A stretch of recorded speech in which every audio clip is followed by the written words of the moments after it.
Nike has officially unveiled the GT Cut 3 and the Academy version, and the press release confirms some of the things that we already know about the shoes. But all the same, let's take another look at the freshly launched footwear. We'll make this quick, so let's talk. Welcome back, this is Fresh Pair. Smash the thumbs up button, share this video to your friends, follow me on Instagram. If you're new here, subscribe to my channel for updates. That said, let's dive in. The recent press release from Nike showcases three shoes: the GT Cut 3, the GT Cut Academy, and the GT Cut Grade School / Preschool. The three are distinct in several ways, and let's go through them one shoe at a time. For the GT Cut 3, the main man is the midsole consisting of full-length ZoomX foam.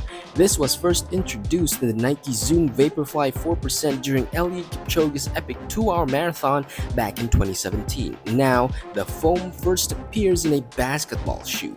While the foam is relatively thick, the stack height of the GT Cut 3 is nonetheless lower than the GT Cut 2, so that the GT Cut 3 sits lower to the ground. The shoe is also said to be lighter in weight. Also, the ZoomX foam is housed in a denser foam material for stability.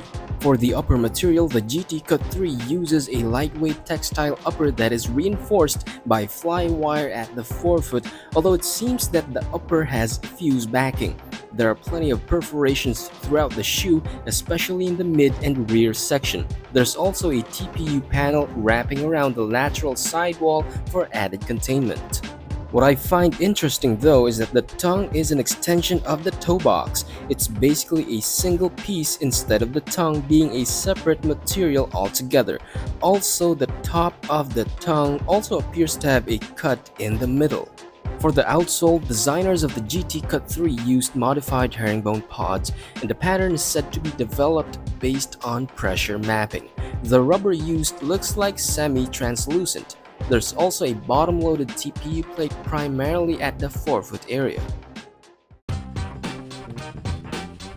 The GT Cut Academy is said to be a more cost-efficient model that still focuses on comfort, traction, and style. For the cushioning, the shoe has a forefoot Zoom Air unit as well as a Renew foam midsole.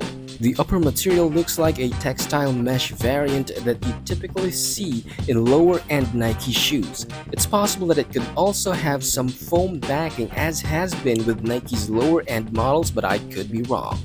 For the outsole, the shoe uses solid rubber with traditional herringbone traction pattern that is said to be designed to handle multiple courts with various surfaces. Overall, the Academy version looks to have a pretty standard setup with not much of a deviation from what you'd usually see in a typical basketball shoe. And lastly, we have the grade school / preschool version of the GT Cut 3. Not much to write home about other than the shoe uses mesh for the upper with TPU reinforcements at the seams. The lateral piece though extends to the toe box. Meanwhile, the shoe uses Cushlon for the midsole, and this is paired with a modern herringbone traction pattern on the solid rubber outsole that looks similar to the setup in the GT Cut Academy. No price information has been provided in the press release. No confirmed exact release date as well, but we can expect the shoes to hit retailers sometime in spring 2024.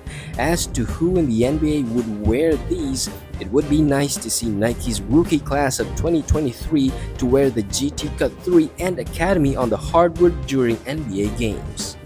Which would you pick though, the GT Cut 3 or the GT Cut Academy?